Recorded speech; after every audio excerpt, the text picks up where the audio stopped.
مش تعب كوا يراده برلحو رجال قايم يا كوا يراده وزيرك معدنته iyo tamarta iyo khayraadka maxamed mukhtaar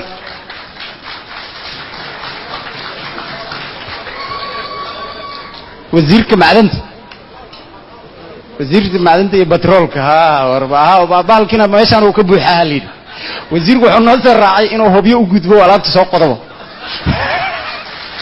madaxweyne runtii waxa ka soo dhacay process aad la isugu jilba murxay laakiin waxaan rabaa inaan hal arin aad u hubiyo runtii dadkan maalintii oo dhan markay isdagaalaan habeenkiina shaahi wada cabi jireen marka labada nin ay si gooni ah rabaan inaan u xuso oo ayagana ay sheegay waa Abdi Qaybdiid iyo Xildhibaan Dhegdheer waxaan rabaa ninka la yiraahdo Abdi Qaybdiid maalintii markaad isku baaba'daan habeenkii 4 saac soo fresh ku soo waxa xageed joogta adayna waxa isleedahay ninka maba noole markaan midna mardaba kulama soo hadlido way xageed joogta ninka la yiraahdo Dhegdheerna mar allaalay markay luuq gasho ku imaana waa la sancayaa oo kulay oo aan oday Abdi Qaybdiid u nimid aniga iyo wasiir odawaa iyo ilmo dhal weego wuxuu yiri oo maxaa heedeen markaas aan niri wasiirada dawladda soo dirtaanayo arrinta loo soo diray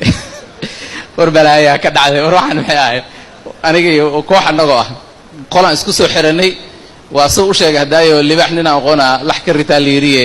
anagu ninkan ma aqoon waxaan niri waxa sheegayso wax ka jir lama arko waxaan ka yeelin meeshan waa ka eriyeynaa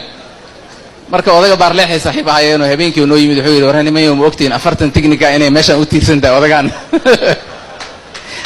marka xoogaa markaas aan hoos isu dhignay baarleex ninkii meeshan ay ku kala socoto runtii ahaa markay sheekada naga xiranto ninkii kala furfurayay farsamayaqaan weyn oo ahay horta mid oo ku fiicnaa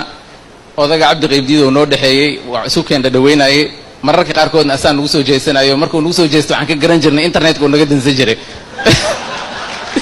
anigii odawaan waxaan lagu xantaa inaan Facebook aad u jecelnahay marka hadii internetka nalaga dansado ma noolaa karno intaas oo ogaade marka habeenkii internetka naga dansay hadda maanta markaan soo galay inta hoolkan internetka oo isaga jiri jiray telefoonku waa fiiri internet male marka waxaan iri xagee baashu ka qaldan tahay